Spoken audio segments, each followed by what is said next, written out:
Assalamualaikum warahmatullahi wabarakatuh. Bismillahirrahmanirrahim. Alhamdulillahirabbil alamin. Wassalatu wassalamu ala asyrofil anbiya'i wal mursalin wa ala alihi wa sahbihi ajma'in. Yang berbahagia Ustaz Abu Ahmad Fazil bin Kuali ceramah dengan kita pada malam ini. Seterusnya yang berusaha Tuan Syarif bin Ismail Nazir Al-Barak. Seterusnya pegawai dari kuasa Nazir Al-Barak. Seterusnya tuan-tuan muslimin muslimat yang berhormat sekalian.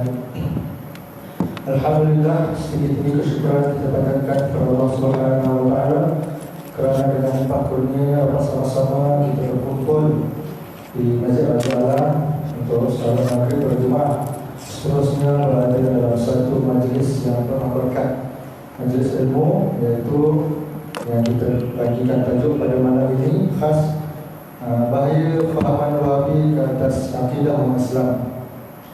Seperti yang kita maklum, fahaman Wahabi ini semakin hari semakin bermula dalam kalangan masyarakat kita, sama ada kita sedar atau tidak. Jadi pada malam ini kita jemput Ustaz Engku untuk memberikan penerangan yang lebih terperinci berkenaan fahaman Wahabi supaya sama-sama kita dapat memelihara diri kita, keluarga kita daripada fahaman ini, insyaAllah. Jadi tanpa membuang masa, saya mempersilakan Ustaz Engku untuk memberikan ceramah pada malam ini, insyaAllah.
Nabi Muhammad sallallahu alaihi wasallam.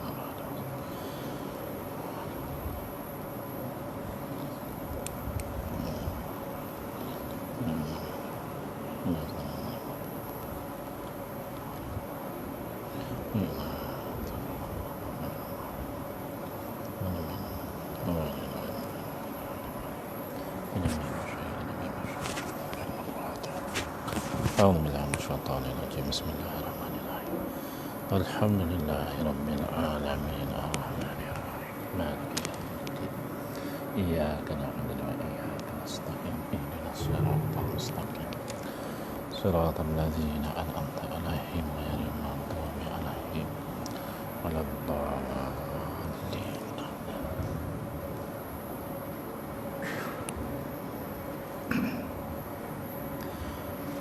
Assalamualaikum warahmatullahi wabarakatuh. Bismillahirrahmanirrahim. Alhamdulillahirabbil alamin. Wa afdhalus salati wa atammut taslimi ala sayyidina Muhammadin wa ala alihi wa sahbihi ajmain. Rabbi shrah li sadri wa yassir li amri wahlul 'uqdatam min lisani yafqahu qawli. Subhanaka la ilma lana illa ma 'allamtana innaka antal alimul hakim. Allahumma akhrijna min zulumatil wahmi wa akrimna binuril fahmi waftah alaina bima'rifatil ilmi wasahhil akhlaqana bil hilm waj'alna mimman yastami'una al-qawla fayattabi'una ahsana.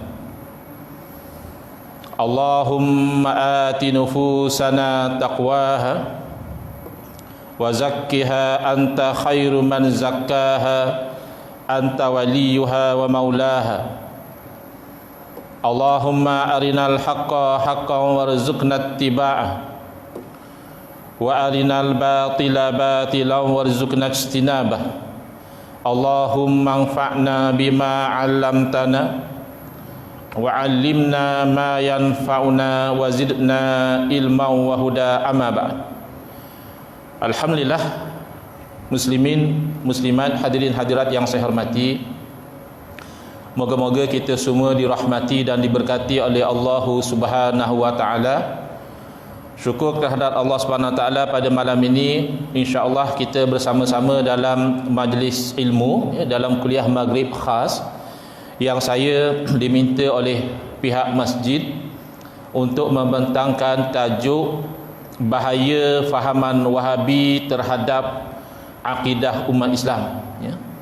Jadi secara jujur saya katakan, jarang-jarang masjid nak bagi tajuk yang berterus terang sebegini. Kerana tajuk ini boleh dianggap agak panas, ya, kerana fahaman Wahabi ini sudah mula mendapat tempat, sudah tersebar bukan saja di kalangan masyarakat awam, bahkan di kalangan ilmuwan yang bergelar ustaz, yang mungkin ada jawatan tinggi di jabatan-jabatan tertentu. Mereka juga sepertinya tertarik, ya, dengan fahaman Wahabi. Jadi tidak semua masjid selesa untuk meletakkan tajuk yang sedirect ini, ya, iaitu bahaya fahaman Wahabi terhadap akidah umat Islam. Baik, apa yang bahaya? Untuk menjawab persoalan ini, perlu kita terlebih dahulu memahami beberapa fakta dan menghadami beberapa data. Sebab kita tak mahu nanti bila kita dah sampai ke tengah, mungkin sebahagian daripada kita pernah mengalami, ya, perbincangan sudah hangat dalam Facebook misalnya, masuk satu komen, Wahabi tu apa? Jadi potong steam. Orang dah ke tengah, ya, dah bincang macam-macam, balik kepada tajuk 1.0, Wahabi tu apa? Jadi kita nak elakkan sebegitu. Pertama, kita nak faham dahulu apakah makna Wahabi, apakah ciri-ciri Wahabi, dan barulah kita tahu sesuai atau tidak ciri-ciri yang ada pada Wahabi ini dengan ajaran Islam Ahli Sunnah wal Jamaah. Kalau sesuai, alhamdulillah, tak ada apa-apa bahaya. Tetapi kalau tidak sesuai, maka di situ ada bahayanya. Dan kita juga nak mengelakkan salah faham, ya, bila kita bincang isu Wahabi ini. Ada sebahagian umat Islam memahami istilah Wahabi dengan kefahaman yang singkat dan tidak tepat. Sebagai contoh, ada yang mendakwa kalau nak kenal Wahabi itu siapa, itulah orang-orang yang bila mereka solat subuh, mereka tidak baca kunut. Jadi ada orang kata, tu tanda Wahabi lah tu. Cuba tengok, di sembahyang subuh baca kunut tak? Tak baca kunut, itu kira Wahabi. Ini kefahaman yang singkat dan tidak tepat. Kenapa? Umat Islam yang tidak Wahabi pun ada yang tak baca kunut. Misalnya, umat Islam yang bermazhab Hanafi dan Hambali, mereka tidak membaca kunut subuh dan mereka bukan Wahabi, ya, mereka adalah ahli sunnah wal jamaah. Habis kalau begitu, kiranya Wahabi dengan kunut subuh ni tak ada kena-mengena lah Ustaz? Ada juga. Kena-mengena jadi mana? Biasanya Wahabi, especially Wahabi yang baru nak up, ya, tapi Wahabi yang dah mengaji, ada master, ada PhD, kemungkinan mereka tidak lagi keliru bab ini. Tapi tak tentu juga. Kadang-kadang sampai ke PhD pun masih keliru lagi. iaitu mereka mengisukan kunut subuh ini. Padahal ini masalah khilaf di kalangan ulama yang telah selesai lama. Kesimpulannya, sebahagian ulama berpegang kunut subuh ini sunat, maka yang bertaklid kepada mazhab ini membaca kunut subuh. Sebahagian berpegang bahawa kunut subuh tidak sunat, maka yang bertaklid kepada imam ini tak baca. Selesai, tak perlu bergaduh, tak perlu berbalah. Perangai Wahabi di tempat yang orang bermazhab kunut subuh itu sunat seperti di Malaysia, mereka mewar-warkan bahawa pendapat itu tak betul, tak kuat. Bahkan ada yang menganggap kunut subuh tu bid'ah. Saya pernah baca satu orang buat posting dalam Facebook, dia kata syukur alhamdulillah akhirnya saya berjaya meninggalkan kunut subuh. Innalillah. Ingatkan berjaya tinggal berjudi ke, ya, syukurlah. Berjaya tinggal kunut subuh kerana dianggap kunut subuh itu bid'ah yang sesat, sehingga dia bersyukur berjaya meninggalkan. Tapi kawan-kawan saya yang belajar di India, mereka ceritakan apa yang berlaku di India. Majoriti mazhab Hanafi tidak baca kunut subuh. Di sana perangai Wahabi dia war-warkan bahawa yang betul dalilnya adalah kunut subuh tu sunat. Siapa yang tak baca kunut subuh, dia dah meninggalkan sunnah Nabi, tidak beramal dengan sunnah Nabi SAW. Jadi perangai Wahabi biasanya di mana mereka singgah, di situ masyarakat berpecah dan berbalah. Hati-hati ya. Kalau di Masjid Raja Alang, Beranang belum masuk Wahabi, Alang-alang belum masuk, jangan bagi masuk. Bahkan saya baru je start kuliah di sebuah tempat yang katanya masyarakat berpecah bila masuk fahaman-fahaman yang mempertikaikan tanpa ada alasan yang ilmiah. Tapi semata-mata tak baca kunut belum tentu dia Wahabi. Bahkan ada yang mengatakan Wahabi ni orang yang kalau ahli keluarga dia meninggal dunia, dia tak nak buat kenduri arwah. Tu cam dah tu, Wahabi lah tu. Ada mak dia meninggal tak nak buat kenduri arwah, ya, itu adalah Wahabi. Tak tepat juga. Kerana tidak ada di kalangan ulama-ulama Islam yang mewajibkan kenduri arwah dan mereka bukan Wahabi. Bahkan dalam mazhab kita Syafi'i ada perincian. Ya, ada kalanya kenduri arwah itu boleh jadi haram kalau tak kena cara buat. Misalnya dibuat kenduri arwah, ambil harta anak yatim, anak si mati, dia tanya, "Dek, kita nak buat kenduri arwah, ambil bahagian pusaka adik sikit boleh?" Budak tu tak faham apa, dia kata boleh. Alah, pak sendiri, apa salahnya? Padahal dia belum balik.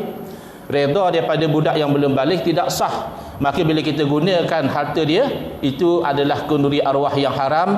Boleh jadi juga makruh kerana saja-saja nak berkumpul, nak membesarkan urusan si mati. Boleh jadi juga sunat apabila berkumpul itu adalah untuk berzikir, mendoakan si mati dan bersedekah bagi pihak si mati. Jadi yang buat kenduri arwah pun kena faham, jamuan itu bukan satu kewajipan. Kalau nak jamu juga niat sedekah bagi pihak si mati, itu ijma' ulama sampai pahala. Baik. Tapi semata-mata tidak buat kenduri arwah belum tentu dia Wahabi. Kekeliruan yang ketiga adalah confuse antara Wahabi dengan Salafi. Mana satu Wahabi, mana satu Salafi, sama atau berbeza. Bahkan kita lihat golongan yang kita lihat sebagai Wahabi ini, mereka gemar kalau dipanggil Salafi dan mereka tak suka kalau kita panggil dia Wahabi. Tak tahu kenapa. Tapi kalau kita tolak Wahabi, dia tak suka juga. Ya, ada orang dia kata saya bukan Wahabi, saya tak tahu apa itu Wahabi. Oh, insya-Allah. Tak apalah tak tahu. Mungkin kita pun banyak benda kita tak tahu. Tapi yang peliknya orang yang sama, bila Mufti Kerajaan Negeri Sembilan keluarkan statement mengharamkan Wahabi, menggelupur. Kamu tak tahu Wahabi, akan memarah buat apa? Nampak? Ini namanya taqiyah, berpura-pura. Taqiyah ini ajaran Syiah, diamalkan oleh Syiah, tetapi kebelakangan ini Wahabi yang lebih cemerlang di dalam bertaqiyah. Sebab tu dapat tauliah. Yang interview pun tak faham dia ni Wahabi ke tak, nampak macam ahli sunnah wal jamaah.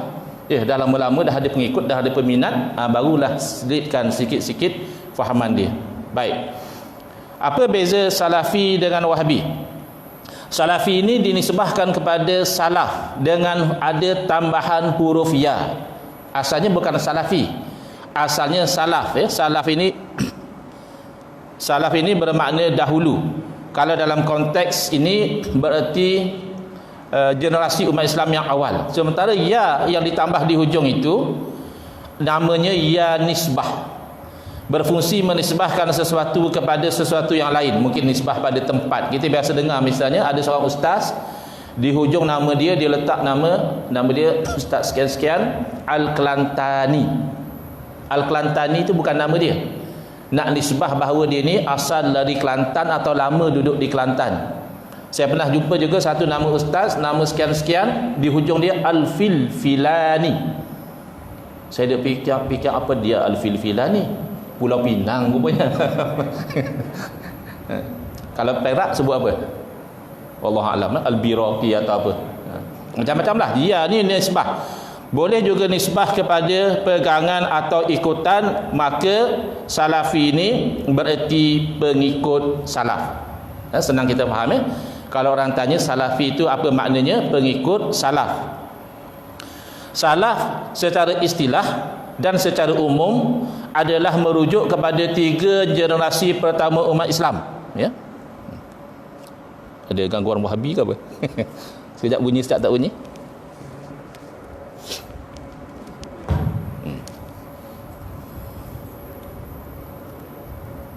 Gurau je tadi tu, jangan sensitif.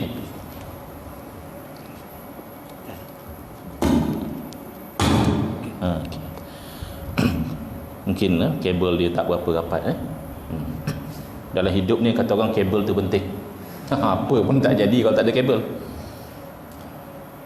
kecuali wireless lah, ya. Baik, jadi secara umum the first 3 generation of Muslim itulah diistilahkan sebagai salafi. Terperincinya sahabat Nabi, tabi'in dan tabi'in. Ini diambil antara lain daripada hadis Nabi sallallahu alaihi wasallam, khairul quruni qarni, sebaik-baik kurun adalah kurunku. Summal lazina yalunahum, kemudian yang selepas daripada itu summal lazina yalunahum. Jadi salaf secara umum 3 generasi terbaik umat Islam.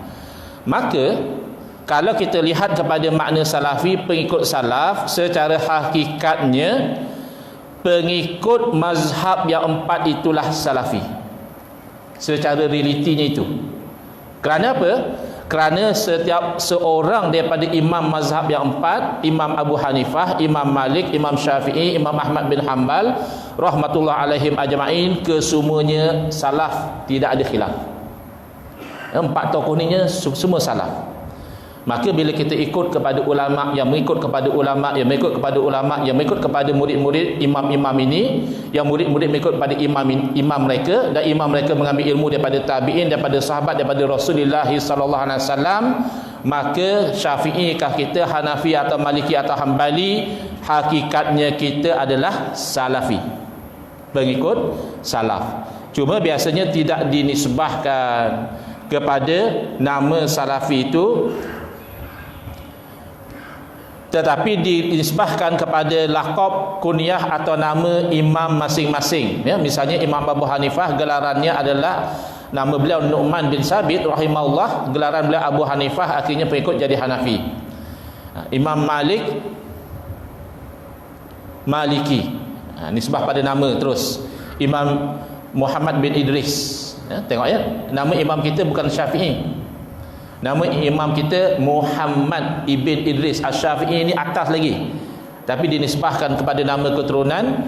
Dan demikianlah Ahmad bin Hanbal, kalau tak silap saya itu nama datuk, dinisbahkan menjadi Hambali, ya, ayah ataupun datuk.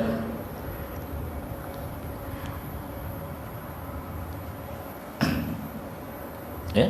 Jadi kesimpulan, kalau nak tengok takrif salafi, pengikut mazhab yang 4 adalah salafi, cuma mereka tidak menggunakan gelaran ini.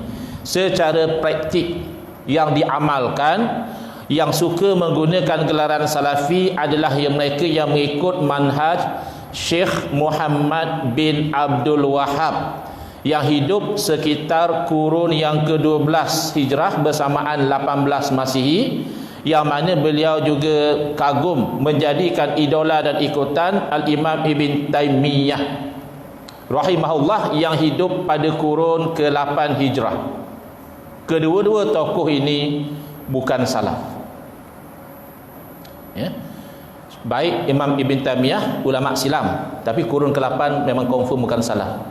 Paling-paling lajak ulama kata salaf 500 tahun pertama, itu paling jauh lah. Jadi Al-Imam Ibn Taymiyah confirm bukan salaf. maka kalau ikut kepada dua tokoh ini lalu mengaku salafi, misleading, iaitu mengelirukan.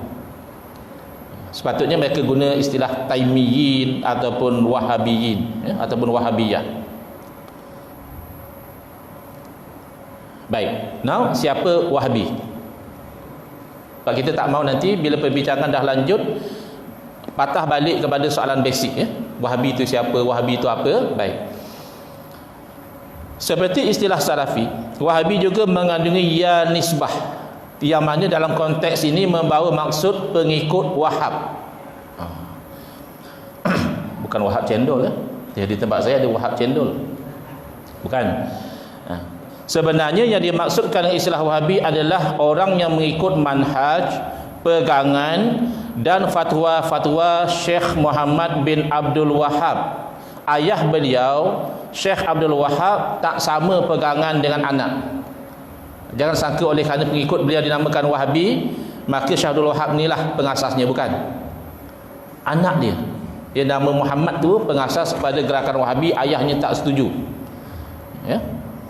Dan biasa dalam konteks orang Arab ini untuk menisbahkan pengikut seseorang kepada nama ayah. Macam tadilah, kita ikut Imam Syafi'i, kalau nak ikut nama Imam Syafi'i Muhammadi, kalau nak ikut yang Hambali dipanggil Ahmadi.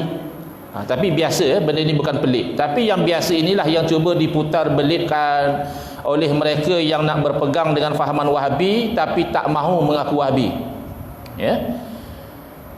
Tak mesti dia baca buku Syekh Muhammad Wahab. Ada orang kata saya bukan Wahabi sebab saya tak pernah baca buku Syekh Muhammad Wahab. Habis kita, siapa yang pernah baca buku Imam Syafi'i? Secara jujurlah kita mengaku mazhab Syafi'i ini, ada yang pernah mengaji kitab Risalah, yang pernah mengaji kitab Al-Um? Jarang. Jadi nak kata Syafi'i tak mesti baca kitab Imam Syafi'i. Yang penting ikut manhaj ulama-ulama Syafi'iyah. Yang penting ikut manhaj Syekh Abdul Wahab dan ulama-ulama Wahabi, maka Wahabi. Maka ini usaha dalih mereka. Mereka kata, kadang-kadang kita pelik, aku tengok engkau ni macam Wahabi. Tiba-tiba dia kata, sebenarnya Ustaz, saya pun tak setuju dengan Wahabi.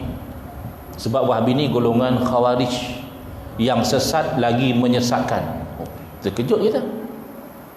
Sebab kita nampak dia macam Wahabi, tiba-tiba dia kata Wahabi sesat. Jangan terpedaya. Dia sedang merujuk kepada yang sebelah kiri itu, iaitu Abdul Wahab bin Rustum yang hidup pada kurun ketiga hijrah. Ini memang Khawarij. Ini memang lawan pemerintah Islam. Jadi kata dia, yang kamu labelkan Wahabi ni bukan Wahabi. Wahabi yang sebenar adalah pengikut pada Abdul Wahab bin Rustum. Tengok nama pun Abdul Wahab, barulah munasabah namanya Wahabi. Dan memang dia orang ni orang Khawarij. Mereka mengkafirkan umat Islam yang melakukan dosa. Itu beza Khawarij dengan Ahli Sunnah wal Jamaah. Kita kalau orang tu buat dosa tanpa menghalalkan dosa, dia masih orang Islam. Dia minum arak, kita nasihat dia, dia kata saya tahulah arak haram Ustaz, tapi payah nak tinggal, dah biasa. Fasik, bukan kafir. Kecuali dia kata apa masalah Ustaz, bukan haram pun minum arak, itu boleh jadi kafir. Tapi kalau Khawarij, minum arak tu dah kafir, berzina tu dah kafir. Sedangkan kami yang dilabelkan Wahabi ni, kami tidak mengkafirkan umat Islam yang buat dosa besar. Kami Ahli Sunnah wal Jamaah. Yang kedua kata dia, yang dikatakan pengikut Abdul Wahab bin Rustum ni memang dalam sejarah dia memberontak melawan pemerintah umat Islam. Itu ciri Khawarij. Adapun kami yang dilabelkan Wahabi, mana ada kami lawan pemerintah? Kami taat pada pemerintah. Kemudian yang ketiga, memang nama beliau Abdul Wahab pun eloklah pengikut dia Wahabi. Adapun yang kami ikut nama Muhammad, bukan Abdul Wahab. Kalau nak labelkan kami, labellah Muhammadi. Ini semua adalah loya buruk. Ini cubaan nak memperbodoh-bodohkan umat Islam. Pertama, betul Wahabi secara pegangan mereka tidak mengkafirkan orang Islam yang buat dosa besar, sama macam kita Ahli Sunnah wal Jamaah. Tetapi Wahabi lebih teruk daripada Khawarij zaman dahulu. Mereka mengkafirkan umat Islam yang tak buat dosa. Antaranya, orang tu pergi ziarah kubur, berdoa di tepi kubur, lalu Wahabi kata kuburiyun, penyembah kubur. Apa hukum orang sembah kubur? Kafir. Lagi parah, mengkafirkan orang yang tak buat dosa. Ziarah kubur tu sunat, berdoa tepi kubur tu sunnah. tiba-tiba dilabelkan sebagai penyembah kubur. Ya. Kemudian misalnya orang yang bertawasul, kata dia tawasul hanya boleh dengan orang hidup, tawasul dengan orang mati haram ataupun syirik. Tawasul Nabi yang ajar, macam mana boleh jadi kafir? Tabarruk, ambil berkat, ada juga Wahabi yang baru nak dia kata syirik. Wahabi yang mengaji mungkin tak, sebab dalil jelas sahabat tabarruk. Nabi ambil wuduk tak pernah jatuh ke tanah, sahabat sambut, sapu ke muka, sapu ke tangan. Kalau syirik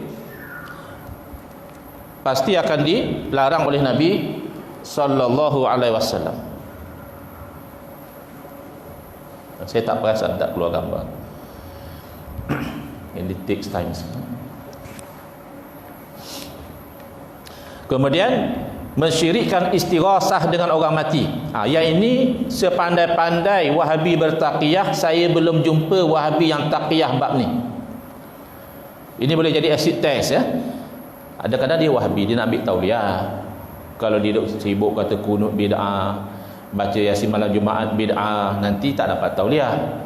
Jadi kalau ditanya apa pandangan ustaz amalan baca Yasin malam Jumaat, tak ada masalah, baca Yasin kan bagus, baca Quran. Tapi cuba tanya, apa pandangan ustaz istighasah, minta tolong dengan orang yang telah meninggal dunia? Misalnya, ya Rasulullah, madad ya Rasulullah, pertolonganmu wahai Rasulullah. Rasulullah dah meninggal dunia, dah wafat. Saya belum jumpa lagi, wallahu alam ya, Wahabi yang taqiyah bab itu. Kerana di sisi mereka itu syirik akbar, menjadikan orang tu kafir, halal darah, boleh dibunuh kerana minta tolong dengan orang mati. Di sisi ahli sunnah wal jamaah, minta tolong yang asal dengan Allah, minta tolong dengan makhluk, ada yang boleh, ada yang syirik.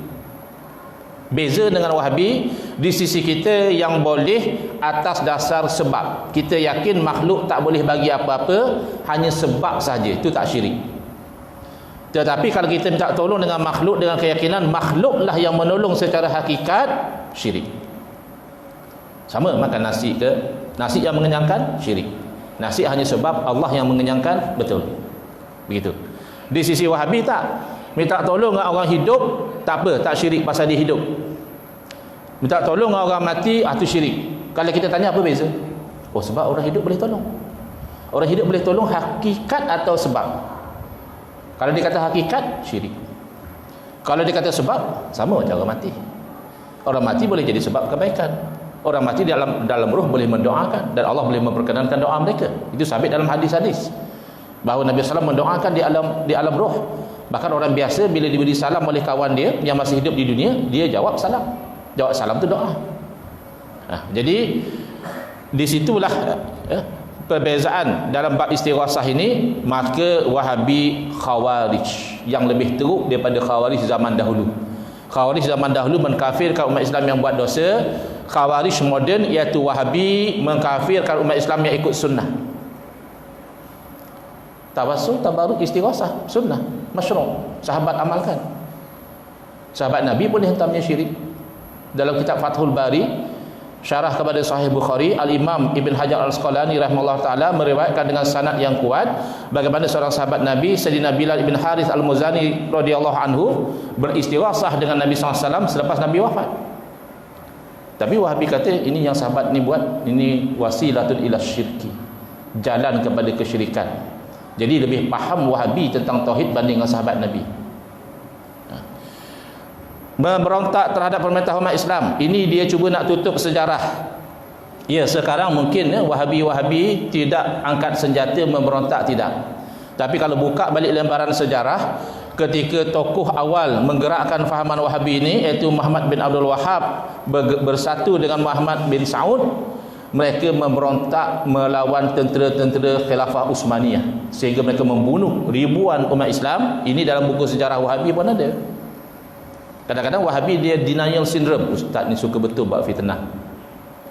Kalau kamu kata ustaz buat fitnah, kamu kena buktikan fakta dan data yang ustaz sampaikan tu tak betul. Kalau tak, kamu yang memfitnah ustaz. Ini dicatat dalam buku Unwanul Majdi fi Tarikh Najd oleh tokoh sejarawan Wahabi sendiri, Ibn Bishir, dan dalam kitab Tarikh Najd oleh Ibn Ghannam. Ini semua tokoh Wahabi. Bahkan kalau Unwanul Majdi itu terbitan kerajaan Arab Saudi sendiri.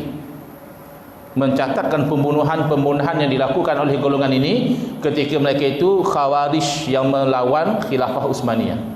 Terpaksa khalifah hantar tentera ambil balik Makkah dan Madinah yang dirampas pada masa itu. Nama memang Abdul Wahab, tapi ni memang cerita kelakar lah, ya. Dah nama Muhammad bin Idris panggil Syafi'i, kau tak pernah komplain pun. Nama Ahmad bin Hanbal panggil Hanbali, tak ada orang komplain pun. Asalnya orang Arab ni biasanya famous dengan nama Abu atau Ibn, ya. Nama Abu ataupun nama Ibn. Jadi kalau dengan Muhammad bin Abdul Wahab, dia terkenal dengan nama Ibn Abdul Wahab. Dalam bahasa Melayu, anak Pak Wahab. Jadi itu yang jadi akhirnya pengikut dia lekat Wahabi tu. Dia itu Ibn Abdul Wahab, ya. Baik. Bahaya Wahabi tak sempat kalau kita nak cover semua, ya. Saya difahamkan saya diri masa dalam 1 jam paling lama, ya, 1 jam setengah kalau ada soalan. Jadi tak sempat. Jadi kita fokus satu saja, iaitu bahaya Wahabi dalam bab akidah, ya. Wahabi ada pelbagai bahaya. Pertama, bahaya Wahabi kepada sumber agama.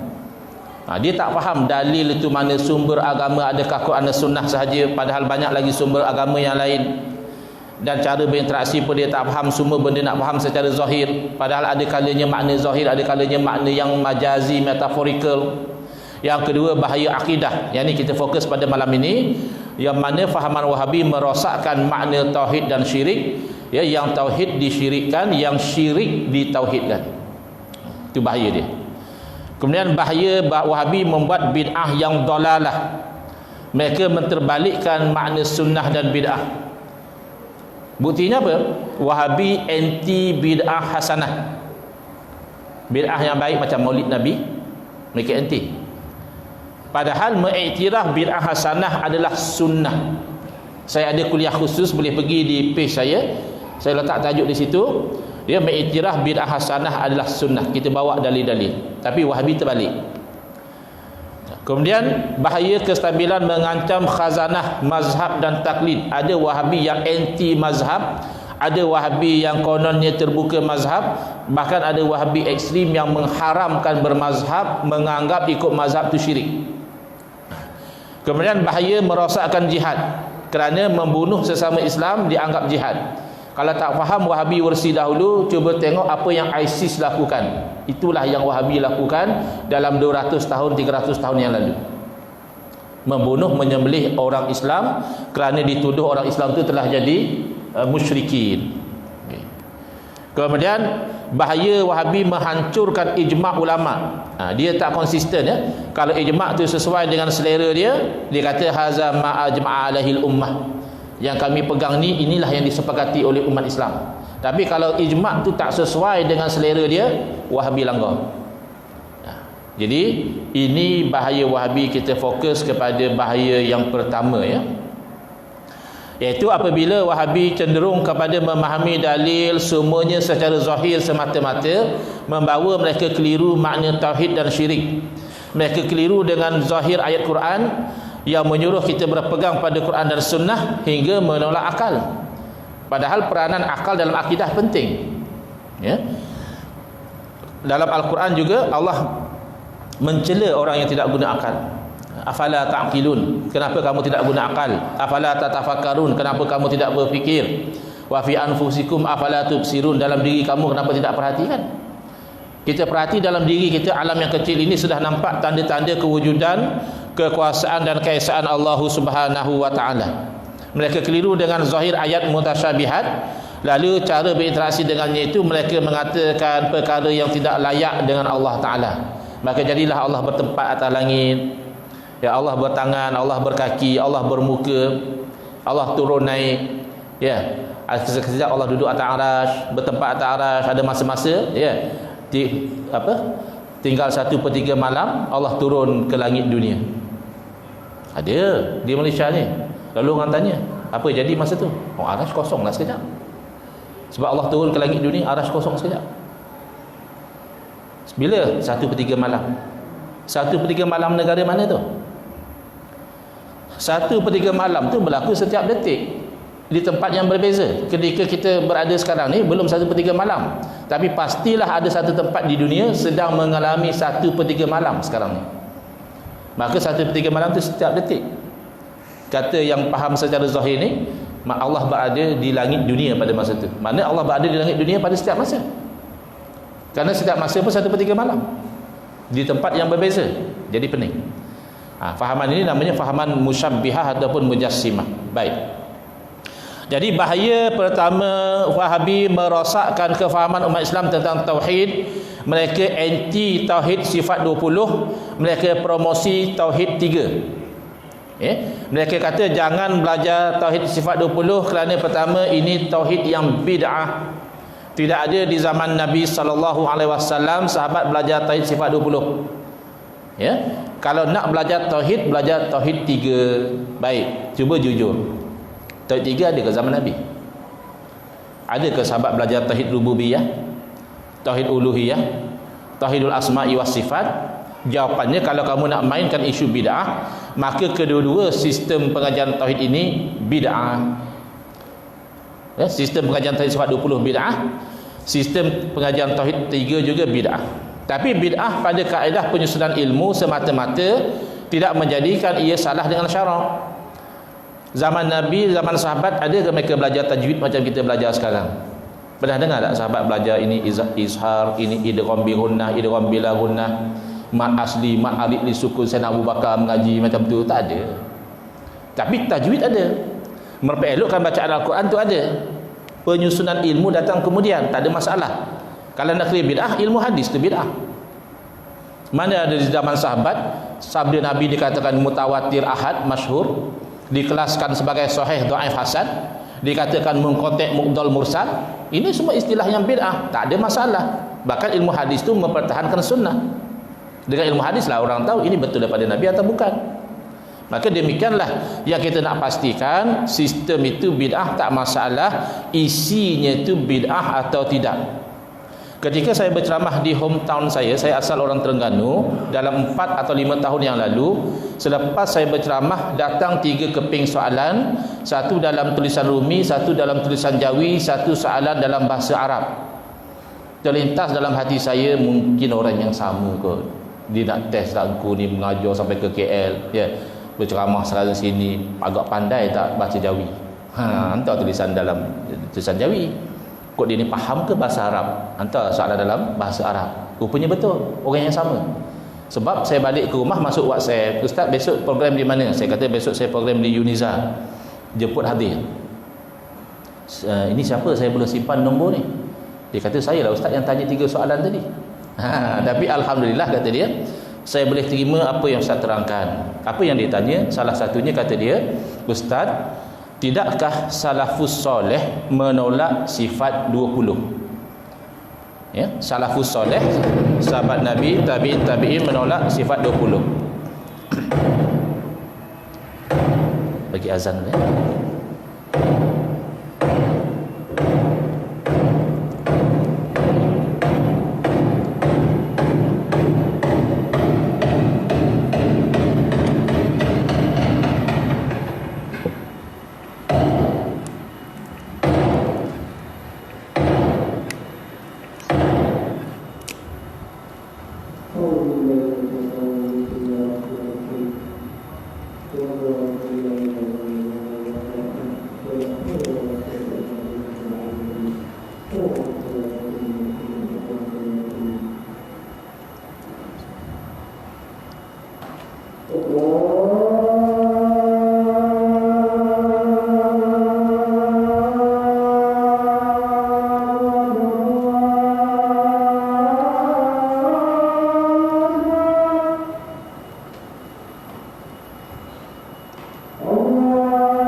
Bismillah, Alhamdulillah, wassalatu wassalamu ala rasulillah, amma ba'd.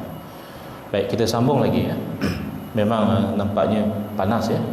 Di page saya tadi sebelum azan dalam 340 mata menonton. Masjid ramai 20. Okey.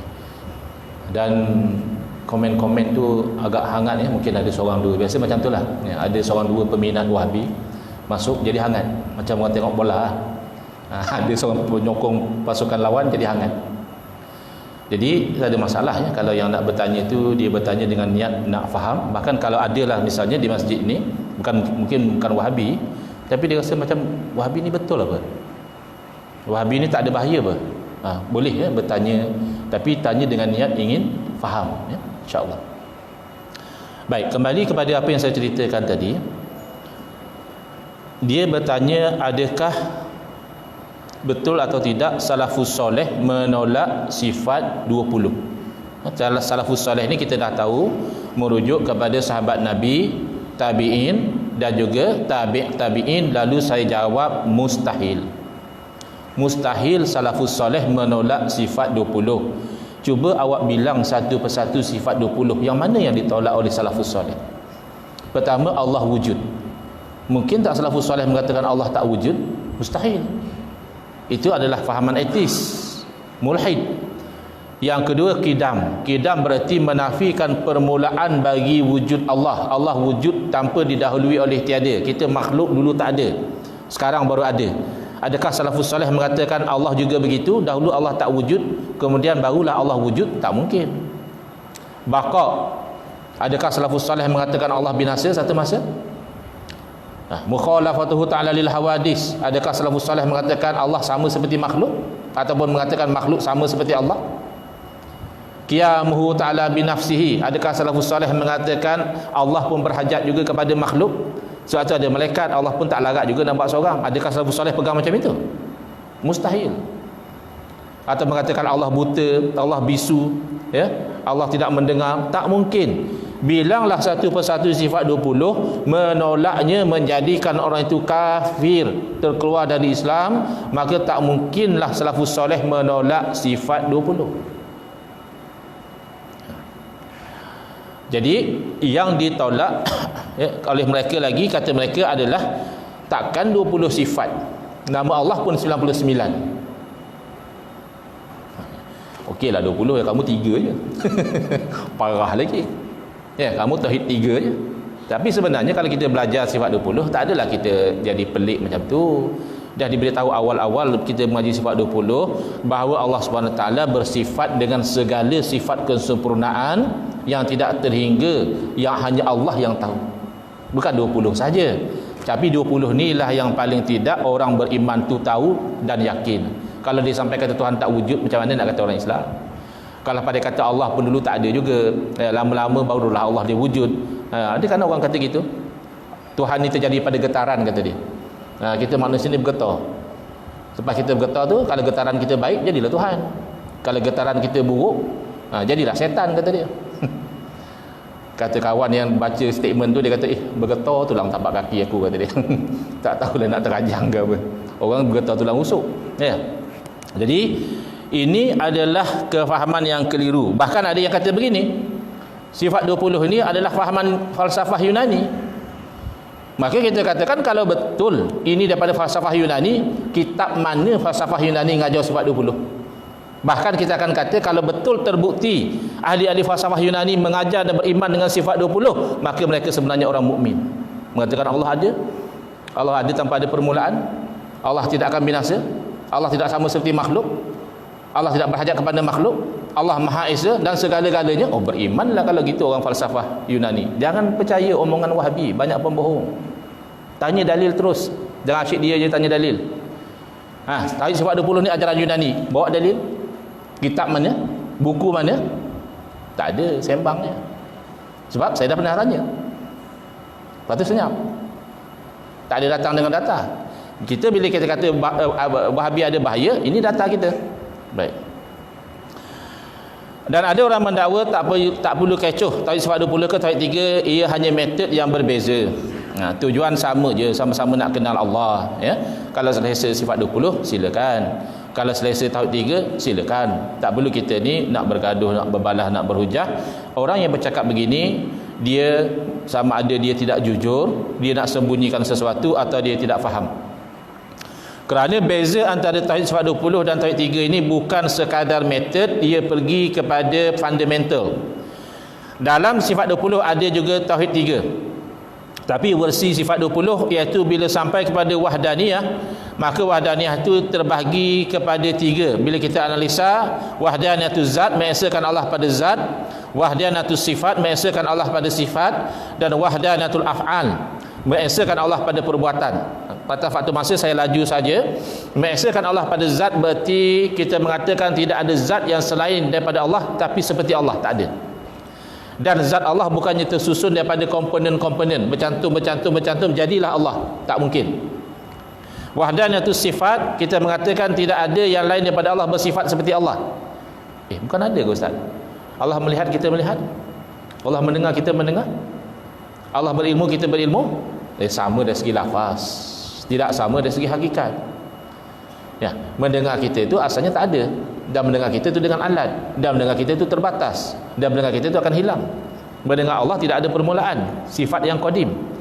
Mendengar Allah tidak perlu pada alat. Mendengar Allah itu tidak terbatas dengan jauh dan dekat. Mendengar Allah tidak terhalang dengan bunyi bising. Allah mendengar segala yang wujud. Hanya perkataan saja sama, makna tak sama. Dan menafikan dua sifat yang sama bagi Allah, dua kudrah, dua iradah, dua ilmu, tak ada.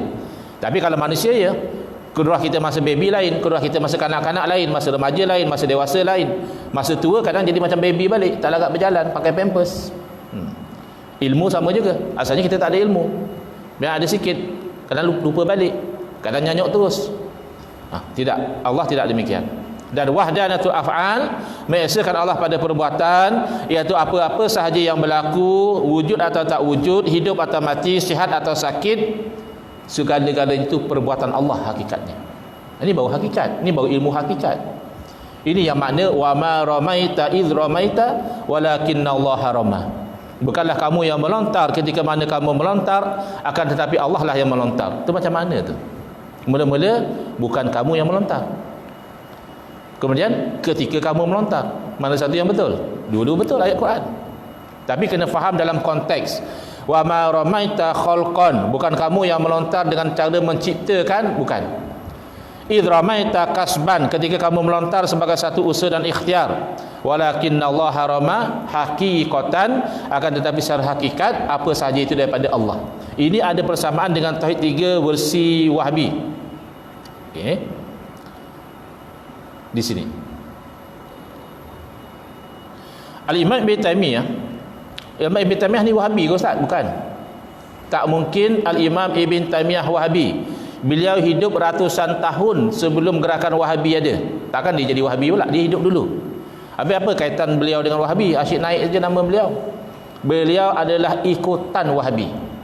Tokoh pengasas Wahabi minat kepada idea-idea dan fatwa-fatwa beliau. Dan beliau membahagikan tauhid menjadi 3, rububiyah, uluhiyah dan asma' wa sifat. Tauhid 3 ni ada part dia yang betul, yang wajib kita terima, ada part yang salah, yang wajib kita tolak.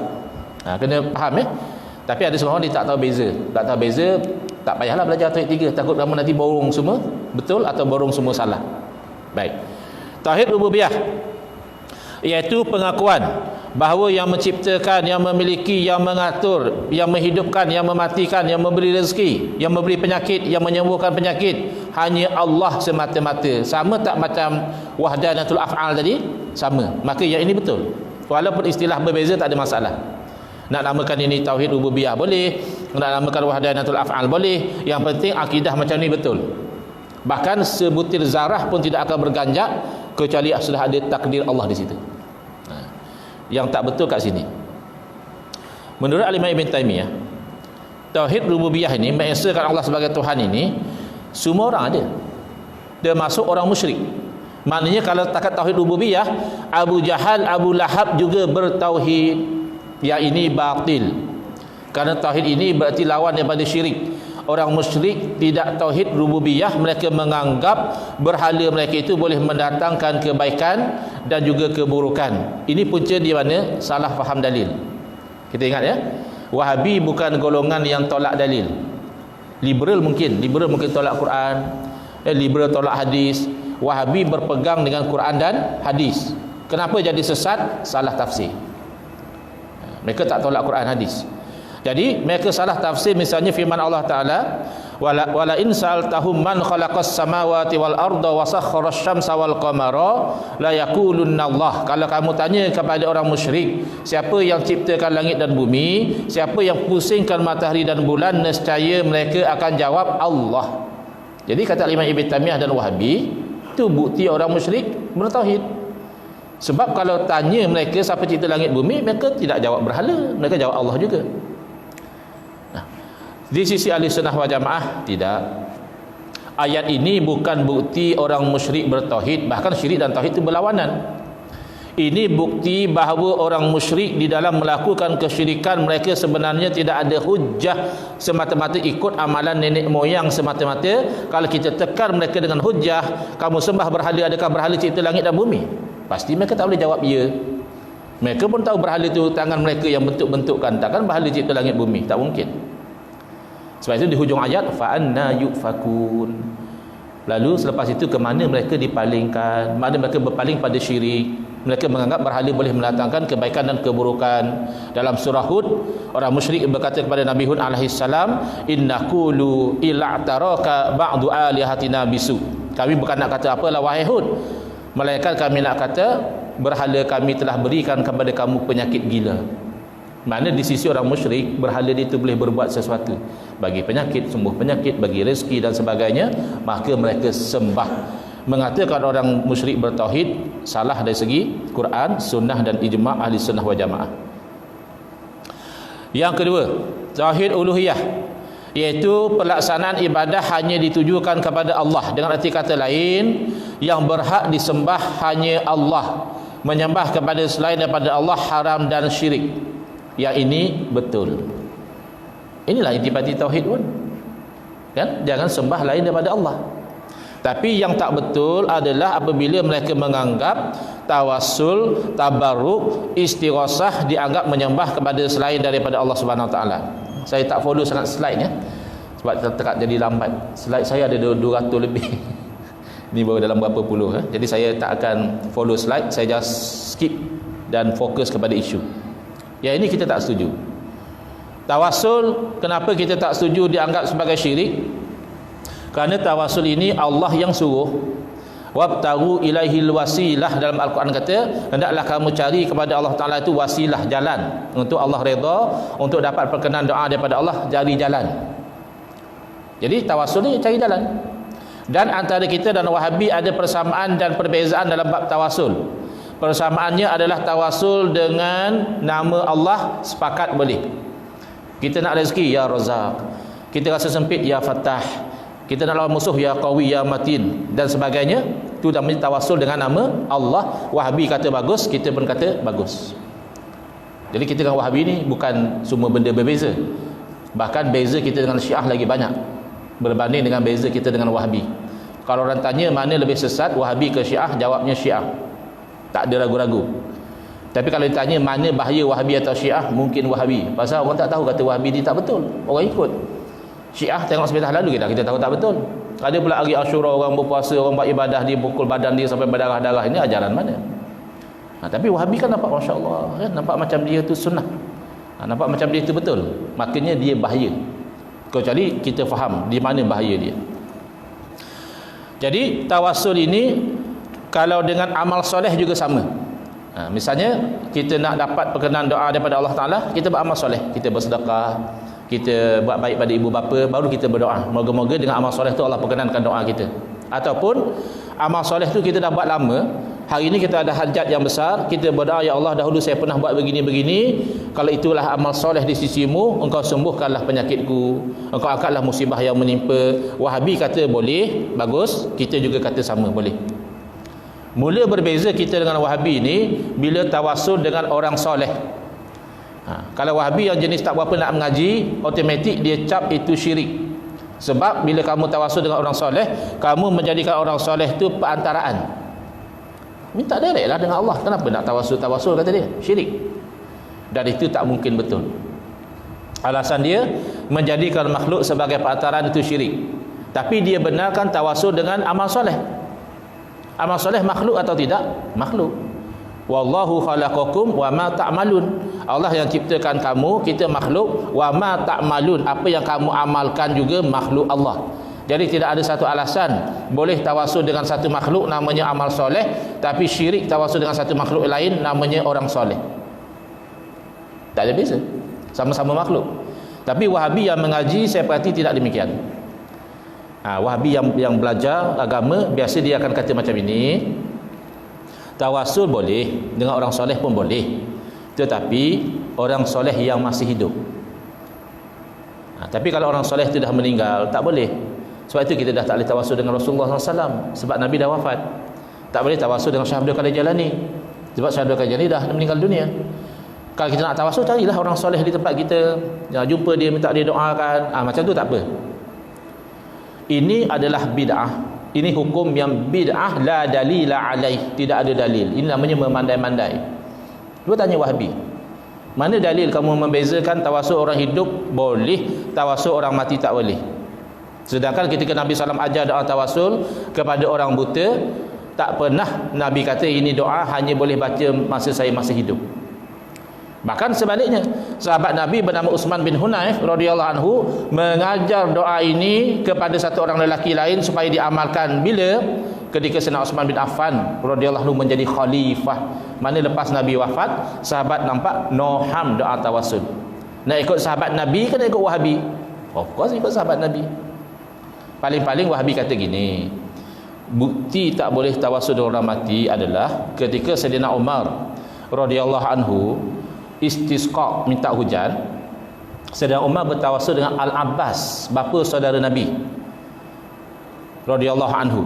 Jadi kalau boleh tawasul dengan orang yang telah meninggal dunia, kenapa Sayyidina Umar tawasul dengan Al-Abbas, tak tawasul dengan Nabi? Itu bukan dalil. Itu kefahaman kamu. Itu cara kamu faham apa yang berlaku. Ahli sunnah wal jamaah memahami apa yang berlaku adalah bila tawasulnya Sayyidina Umar dengan Al-Abbas menunjukkan boleh tawasul dengan lain daripada Nabi SAW. Kerana tawasul dengan Nabi adalah kerana kemuliaan Nabi.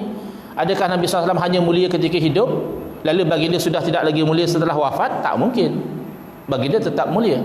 Jadi membezakan tawasul orang hidup orang mati ini bid'ah golongan Wahabi yang asalnya dibawa oleh Imam Ibn Taimiyah fahaman ini. Ma'al ihtiram ya. Imam Ibn Taimiyah ini orang alim, tapi masih ditolak oleh ulama sezaman dengan beliau, bukan kerana beliau tidak alim, tapi banyak fatwa beliau melanggar ijma' ulama. Salah satu fatwa beliau yang menyebabkan beliau dipenjarakan adalah fatwa mengatakan siapa yang bermusafir dengan niat nak ziarah makam Nabi sallallahu alaihi wasallam itu adalah musafir maksiat, tidak boleh salat jamak dan qasar. Di sisi kita musafir maksiat macam mana? Musafir nak pergi minum arak, musafir nak pergi berjudi, musafir nak pergi bunuh orang. Ini musafir maksiat. Dalam perjalanan tidak dibenarkan salat jamak qasar sebab tak nak membantu kamu buat maksiat. Di sisi Imam Ibn Taimiyah sama. Musafir nak ziarah makam Nabi juga musafir maksiat. Ini melanggar ijma' ulama kerana salah faham hadis. La tushaddu rihal illa ila salas masajid. Tidak diikat tunggangan kecuali pada 3 masjid, iaitu Masjidil Haram, wa Masjidi Haza, Masjid Nabawi dan Masjidil Aqsa. Jadi kata Imam Ibn Taimiyah 3 masjid ni boleh musafir. Lain daripada 3 masjid ni tak boleh. Dah. Kalau itu kefahamannya, bermakna tidak boleh musafir ke mana-mana kecuali 3 masjid. Siapa yang cakap macam itu? Tak ada seorang. Maknanya musafir nak pergi menuntut ilmu tak boleh, musafir nak pergi kahwin tak boleh, musafir nak pergi berniaga tak boleh. Maka ulama kita faham maksud hadis adalah tidak perlu musafir ke mana-mana masjid kecuali 3 masjid ni, kerana masjid lain sama je fadilat. Mana saya semayang di Masjid Beranak, insya-Allah sama macam saya semayang di Wangsa Maju. Masjid di Wangsa Maju sama-sama ada iktikaf, sama-sama ada tahiyatul masjid dan sebagainya. Tetapi Masjidil Haram sama semayang di situ 1 kali dengan 100,000 di tempat lain, berbaloi kalau musafir. Masjid Nabawi sama macam 5,000 ya. 1,000 tak silap saya, 1,000, dan Masjidil Aqsa 500. Maka 3 masjid ni kalau nak musafir silakan. Ada fadilat beza dengan masjid lain. Itu cara ulama kita faham. Tapi Wahabi oleh kerana dia taksub pada Imam Ibn Taimiyah sampai sekarang dia pakai fatwa tu, cuma mungkin dia tidak sekat kita ziarah makam Nabi SAW kerana dia beralasan kita sebenarnya nak ziarah masjid, alang-alang ziarah masjid singgah ziarah makam Nabi. Tapi kalau niat daripada awal, fatwa dia kata haram. Sekejap. Lagi adalah yang kedua adalah tabaruk ya, sebab saya target by 8.45 saya dah boleh buka kepada sesi soal jawab ya, jadi saya agak laju sikit. Tabaruk apa dia? Tabaruk adalah ambil berkat. Jadi saya perhati ke belakang ini Wahabi dah lembut bab ni. Mereka dah tak macam dulu. Macam dulu tabaruk syirik. Kamu ambil kebaikan daripada rambut Nabi, ini kan makhluk. Ambil kebaikan daripada selimut Nabi, ini kan makhluk. Tapi mungkin mereka lihat dalil-dalil itu kuat. Sahabat pun tabaruk, Nabi tak larang. Kemudian dalam Quran pun ada Nabi yang tabaruk dengan baju Nabi yang lain. Nabi Yaqub alaihissalam sembuh mata bila diusap dengan baju Nabi Yusuf, padahal yang bagi sembuh Allah. Habis usap tu namanya tabaruk, ambil berkat ya. Jadi saya lihat Wahabi sekarang dah mula lembut. Dia kata boleh tabaruk kalau memang confirm itu adalah asar Nabi. Jadi kalau memang capal Nabi, kata Wahabi, aku pun tabaruk. Tapi kalau logo capal, no. Logo capal tu syirik. Habis capal dengan logo capal beza ke? Sama-sama makhluk kan? Oh tu tak apalah, sebab memang capal Nabi. Tak ada beza, kebaikan daripada Allah. Capal Nabi pun tak ada kebaikan asalnya. Bahkan kalau kita perhati, yang mempunyai capal Sayyidina Wahabi ibn Muhammad SAW, adakah baginda beri hidayah pada semua orang? Abu Jahal tidak beriman, Abu Lahab tidak beriman, padahal mata masing-masing melihat pada Nabi SAW. Maka hakikat kebaikan daripada Allah. Innaka la tahdi man ahbabta walakin Allah yahdi man yasha. Sesungguhnya kamu wahai Muhammad SAW tidak boleh bagi hidayah kepada siapa yang kamu kasihi, akan tetapi Allah yang beri hidayah pada siapa yang Allah kehendaki. Itu dari segi hakikat. Dari segi asbab, adakah Nabi bagi hidayah? Of course. Innaka la tahdi ila siratim mustaqim. Dalam ayat yang lain Allah berfirman, sesungguhnya engkau wahai Muhammad benar-benar memberi hidayah kepada jalan yang lurus. Dalam satu ayat Allah kata Nabi tidak bagi hidayah. Mana itu hakikat. Dalam ayat lain Allah kata Nabi memang bagi hidayat, itu asbab. Bab hakikat dan asbab ni Wahabi feel dengan teruk. Tu saya duk belajar hukum adat, mereka tak faham. Kita nak kata hukum adat tu berkaitan cause and effect. Makan kenyang itu namanya hukum adat. Dia duk ingat adat Hindu, adat Melayu. Dia kata mana boleh Ustaz? Hukum adat bercanggah dengan syarak. Mana ada hukum adat bercanggah dengan syarak? Hukum adat ni berkaitan antara sebab dan musabab. Bila kamu makan rasa kenyang, maka kamu tetapkan ada makan ada kenyang. Itu namanya hukum adat. Dan tak semua hukum adat tu boleh buat. Makan nasi kenyang. Boleh tak makan nasi? Boleh. Makan babi pun kenyang. Boleh makan babi? Tak boleh. Simple macam tu. Wahabi pun tak faham. Bila kita tengok hukum adat, dia kata, Ustaz, kalau betul hukum adat, Ustaz pakai logo capal, terjun daripada bangunan 18 tingkat, boleh tak? Saya cakap, siapa cakap itu hukum adat? Itu melawan adat. Sebab jatuh daripada tempat tinggi, adatnya mati. Maka kamu terjun dengan sengaja, itu hukumnya haram, kerana mengambil kira adat. Kalau tiba-tiba 18 tingkat kamu jatuh tak luka, itu namanya mencari adat. Itu pun dia tak faham. Ini satu penyakit. Saya nasihat betul-betul, yang dah minat dengan Wahabi itu reconsider balik. Sebab once kena penyakit Wahabi ni, kebolehan untuk faham tu rosak. Dan akhirnya akhlak juga dia rosak. Saya biasa dia maki hamun dalam, mungkin alam ni pun ada, saya pun tak sempat nak baca. Biasa Wahabi datang maki Ustaz aku bodoh. Kalau setakat dia kata Ustaz aku bodoh tu, kadang saya malas juga nak layan. Jangan saya nak kata awak pun bodoh, jadi tak habis lah cerita. Tapi kadang-kadang dia kata Ustaz aku kalah debat. Tahun 2016 Ustaz aku dah debat dengan doktor sekian-sekian, kalah. Saya kata okey, tak ada masalah kalah menang. Cuma saya nak tahu, tajuk diskusi adalah bid'ah hasanah adalah satu kesesatan. Saya ambil pendirian bid'ah hasanah tak sesat. Sekarang cerita secara ilmiah, macam mana poin-poin kawan hamba Allah seorang lagi tu menunjukkan bid'ah hasanah sesat. Setakat ni tak ada seorang yang comeback. Dia kata Ustaz aku kalah, Ustaz aku kantoi, Ustaz aku buta belit. Bila saya tanya, okeylah tak apalah, saya kalah pun tak ada masalah, menang pun tak ada masalah, tak ada hadiah. Ini bukan debat sekolah. Ya, ini muzakarah, diskusi. Okey. Secara ilmiah cuba terangkan apa kamu faham tentang bid'ah hasanah. Sedap. Jadi hati-hati ya, dua benda saya perhati tengok bila sudah kena virus Wahabi, gagal faham dan lama kelamaan akhlak rosak. Tapi bab akhlak rosak ni saya nasihat pada diri saya dan saudara-saudara juga, berhati-hati juga melawan Wahabi. Sebab kalau kita lawan sangat, akhirnya kita terikut akhlak dia. Nauzubillah. Akhirnya kita menjadi akhlak buruk juga. Yalah maklumlah, lama-lama dia maki-maki, aku maki dia seround, rosak. Jadi biasanya strategi saya kalau dalam Facebook, saya akan layan sekira-kira saya agak layanan saya itu memberi maklumat kepada pembaca. Bila dah settle misi saya, dan saya ignore. Atau kadang-kadang kalau melampau sangat saya ban. Itu saja. Tapi kalau kita layan sangat, takut akhlak kita juga jadi rosak. Jangan ya. Okey, yang terakhir iaitu tauhidul asma'i was sifat. Belajar nama-nama Allah bagus ya. Ahli sunnah wal jamaah tidak menolak belajar nama-nama Allah. Bahkan ada ulama-ulama kita seperti Al-Imam Fakhruddin Ar-Razi menulis kitab khusus mensyarahkan satu persatu asmaullah al-husna ini. Ya, tak ada masalah. Belajar sifat, memang kita belajar tauhid sifat pun. Sifat 20 ke, sifat 50 ke, terpulanglah. Ya, yang penting kita belajar sifat. Kita tak boleh belajar zat. Bila belajar tauhid, belajar sifat. Jadi setakat tauhid asma wa sifat, semata-mata belajar nama dan sifat Allah tidak ada masalah. Masalahnya di sini, atas banner tauhidul asma wa sifat, mereka mengambil ayat-ayat Al-Quran, lalu mereka memberi erti yang literal, yang zahir pada tempat yang tidak sepatutnya. Jadilah misalnya Ar-Rahmanu alal arsy istawa, Tuhan yang Rahman bertempat di atas arasy. Ikut dah, ada yang terjemah semayam duduk.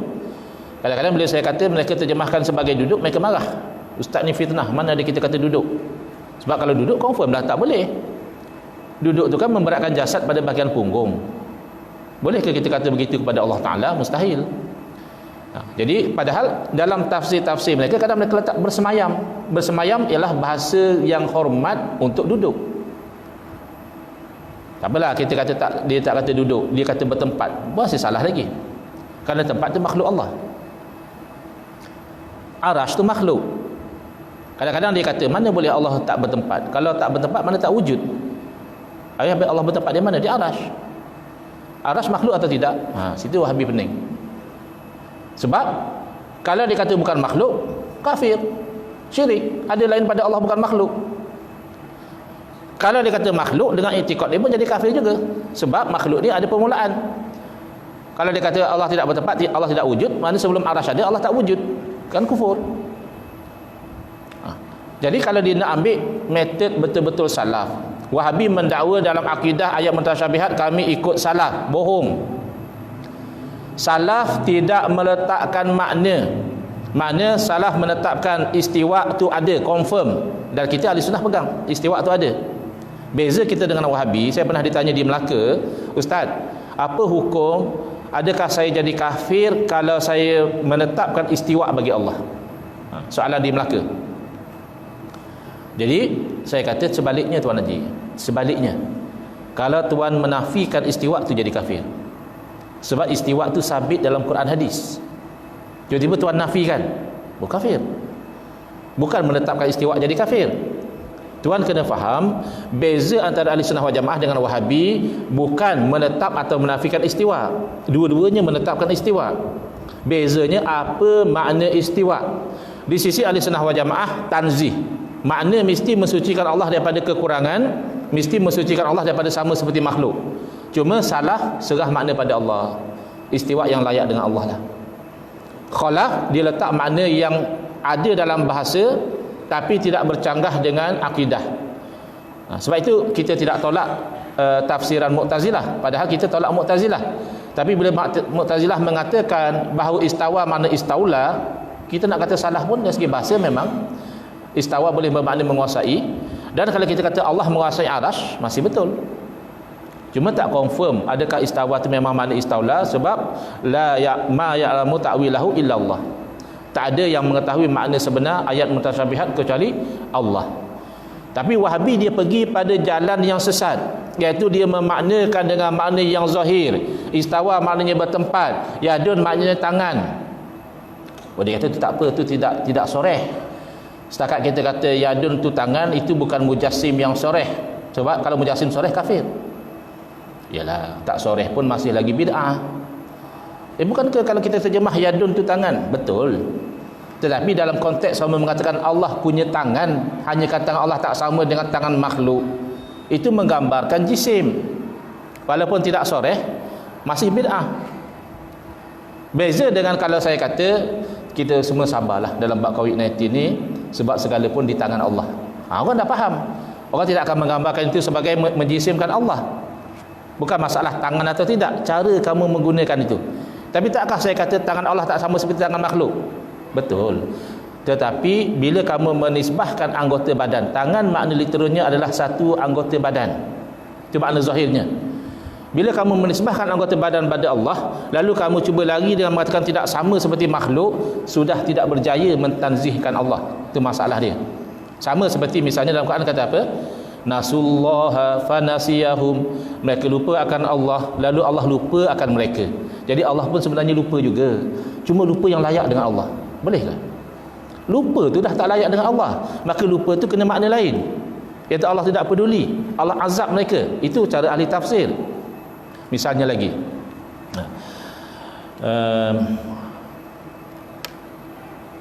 tapi misalnya Wahabi pun tak kata. Wahabi pun tak kata begini. Kalau orang tu kata Allah beranak tapi tak seperti makhluk beranak, adakah maknanya dengan dia kata tak seperti makhluk tu maknanya selesailah? Tak selesai, sebab beranak tu bukan sifat Allah. Beranak tu berarti syirik, ada Tuhan lain. Maka itu mustahil. Maka semata-mata mengatakan tidak seperti makhluk tidak menyelesaikan masalah. Misalnya dalam hadis qudsi ya. Tengok mereka kata jangan takwil. Tak boleh takwil. Mereka tangsub kepada Imam Ibn Taimiyah. Kalau mereka ilmiah, tak mungkin tak boleh takwil. Takwil itu makna alih daripada makna yang zahir kepada makna lain. Kerana Quran dalam bahasa Arab. Bahasa Arab ada hakikah, ada majaz. Ada yang actual, ada yang metaphorical. Jadi kalau memang dia faham Quran dalam bahasa Arab, tempat tertentu wajib takwil. Dan ini yang diajar dalam hadis qudsi, yang mana Nabi SAW memberitahu, Allah berfirman, maridtu falam ta'udni. Allah berfirman kepada anak Adam, wahai anak Adam, dahulu aku sakit, kamu tak datang ziarah aku. Tuhan sakit. Lalu orang tu jawab, macam mana kalau aku ziarah kamu, kamu Tuhan sekian alam? Lalu Allah berfirman, hamba aku sakit, kamu tidak ziarah. Mana ditakwil, dialih aku sakit itu dengan erti hamba aku sakit, sepatutnya kamu ziarah. Mana menunjukkan besarnya sakit orang sakit itu sepertinya Allah sakit. Dan kan Allah mustahil sakit. Jadi kalau dia kata Allah sakit juga berdasarkan hadis tadi, tapi sakit yang layak dengan Allah tak menyelesaikan masalah. Jadi hati-hati ya. Sekarang ni banyak orang kata ada sudah orang-orang tokoh-tokoh, figura-figura yang Wahabi berbulu Asy'ari. Dia mengaku Asy'ari, tapi duk protect fahaman-fahaman Wahabi. Saya cakap kalau macam tu bukan Wahabi berbulu Asy'ari, itu Wahabi yang berbulu dengan Asy'ari. Makna dia tak puas hati dengan Asy'ari, dia nak rosakkan di dalam. Kalau dia mengaku dia Wahabi, awal-awal orang dah tolak, akhirnya dia mengaku dia Asy'ariyah. Oh, dia ni Asy'ariyah Ustaz. Saya tanya, mana ciri-ciri Asy'ariyah yang ada pada dia?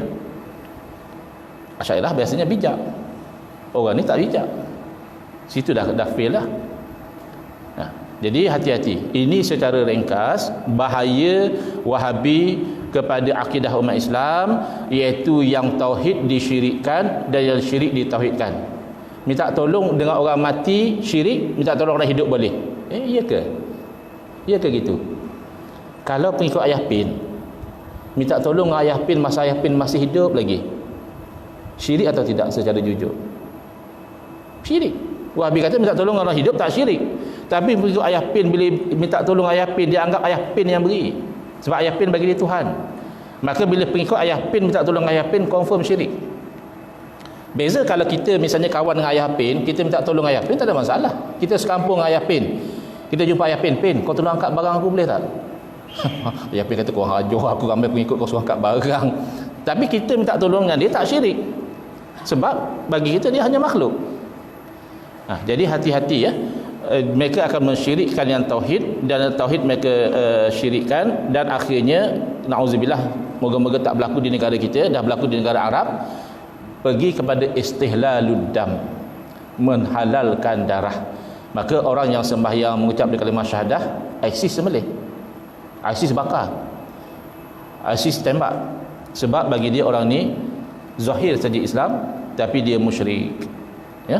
Setakat itu mungkin paling-paling kita lajak pun sampai pukul 9 saya berhenti pembentangan, dan sekiranya ada sebarang soalan, kalau saya mampu jawab saya usahakan, kalau saya tidak mampu wallahu a'lam. Silakan.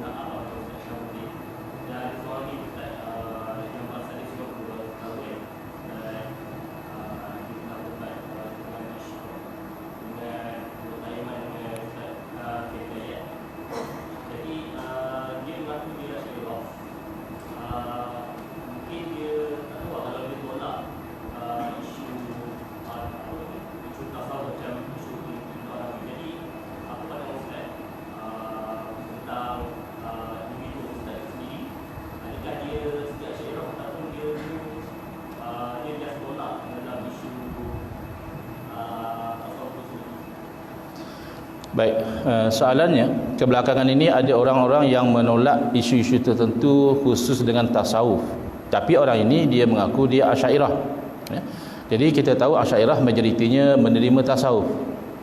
Jadi soalannya, adakah dia ni Asy'ariyah atau dia hanya mengaku Asy'ariyah tapi bukan Asy'ariyah, ataupun dia Asy'ariyah, dia hanya tasawuf ini saja dia ada yang tidak bersetuju ya.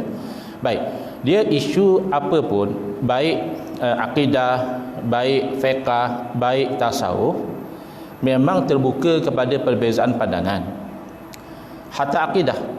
Cuma akidah ini kalau perbezaan itu pada usulul usul, perkara pokok dalam akidah, maka satu hak sebenar, satu lagi batil.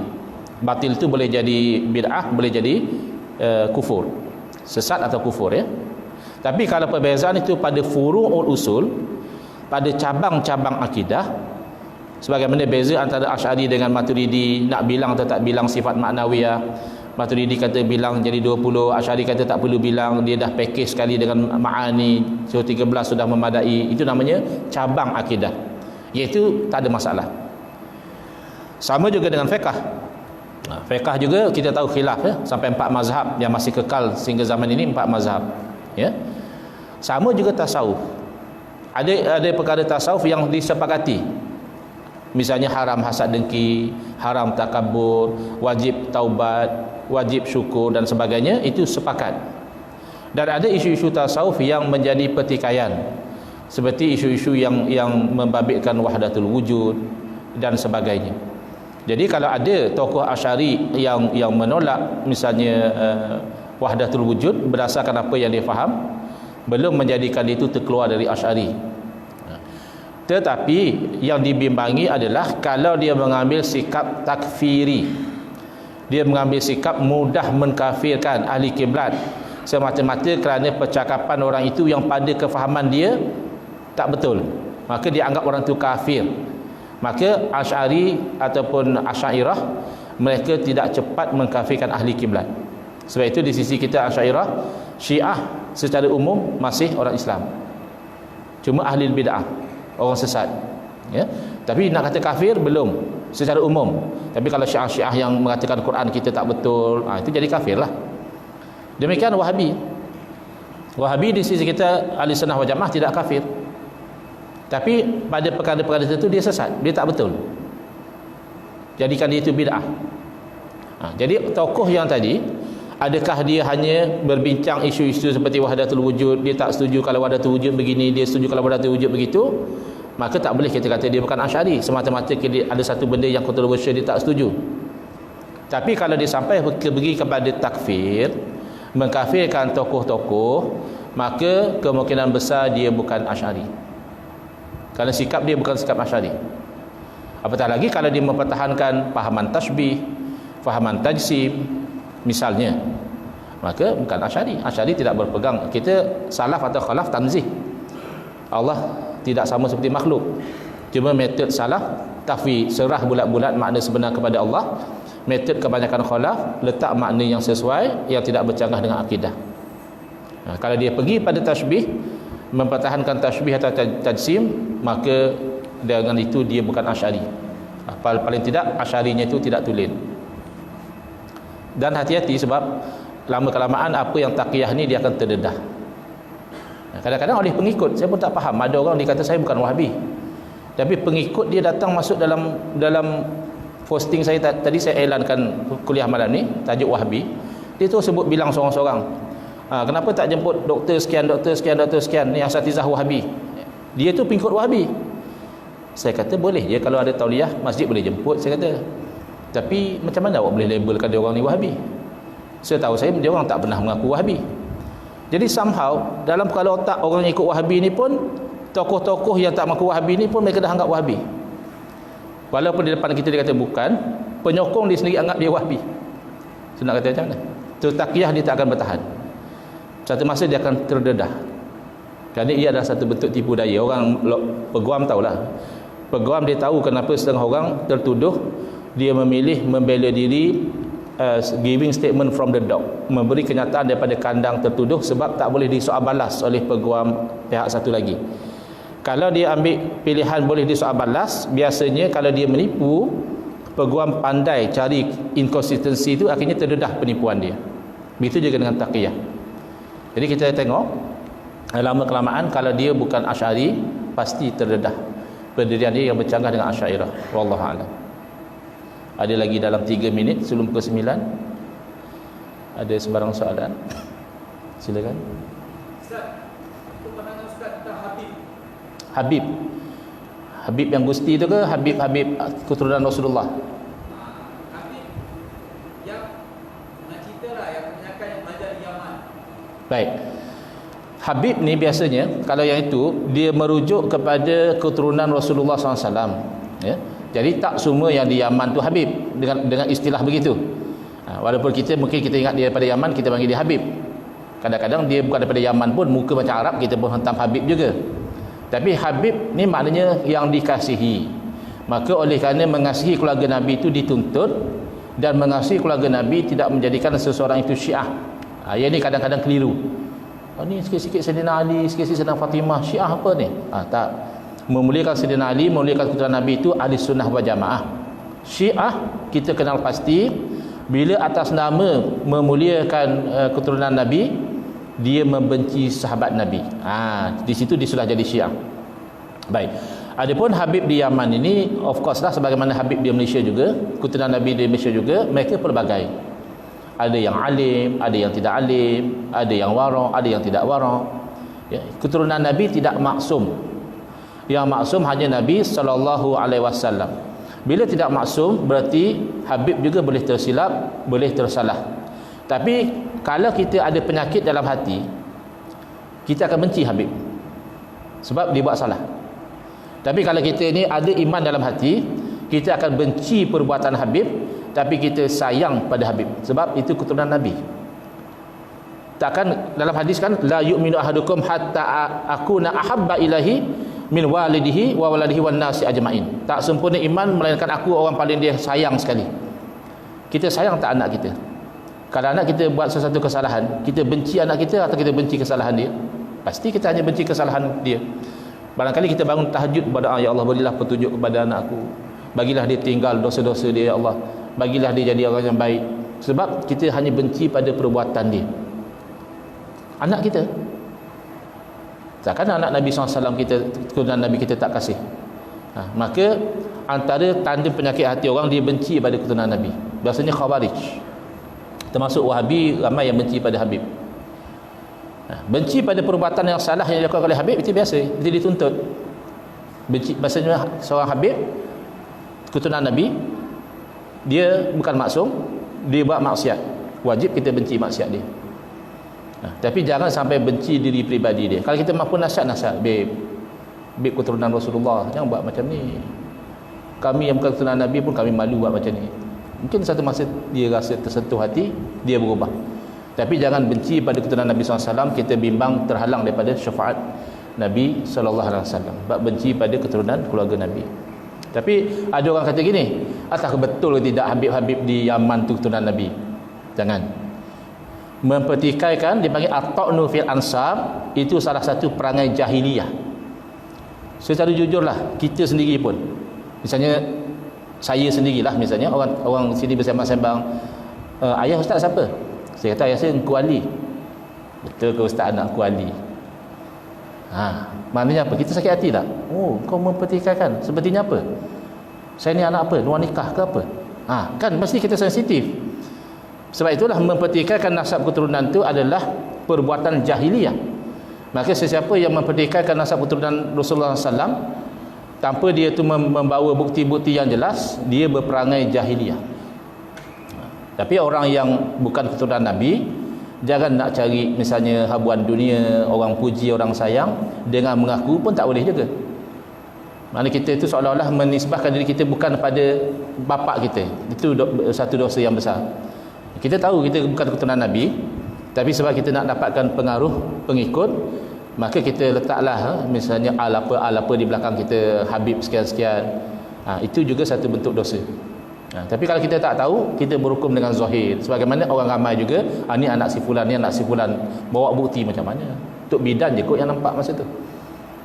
Bahkan Tok Bidan hanya nampak dia keluar daripada rahim ibu dia. Betulkah anak bapa dia? Kalau nak pertikaikan, semua orang tidak akan disahkan, nak kena buat DNA pula sebagainya, tak. Itu perangai jahiliyah. Tapi secara kesimpulan, insya-Allah ya, Habib-Habib yang sudah terkenal, silsilah keturunan mereka itu telah disemak. Dia ada orang yang pandai. Di Terengganu saya kenal satu orang nama Said Fadil.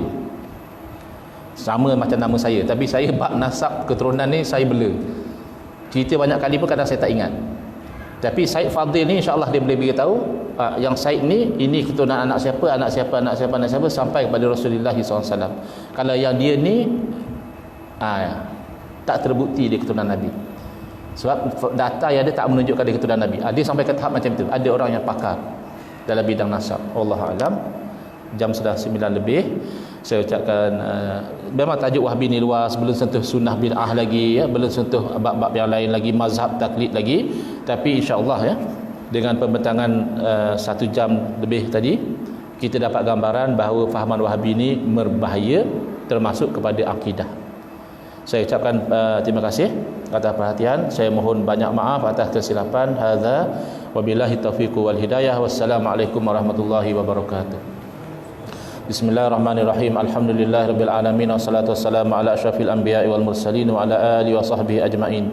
Allahumma shrah sudurana wa ahsin akhlaqana wa azim ujurana wa nawwir qulubana bi nuri hidayatika kama nata'adhu bi nuri syamsika abadan abada bi rahmatika ya arhamar rahimin. Walhamdulillahirabbil alamin. Amin ya rabbal alamin. Wal afu minkum.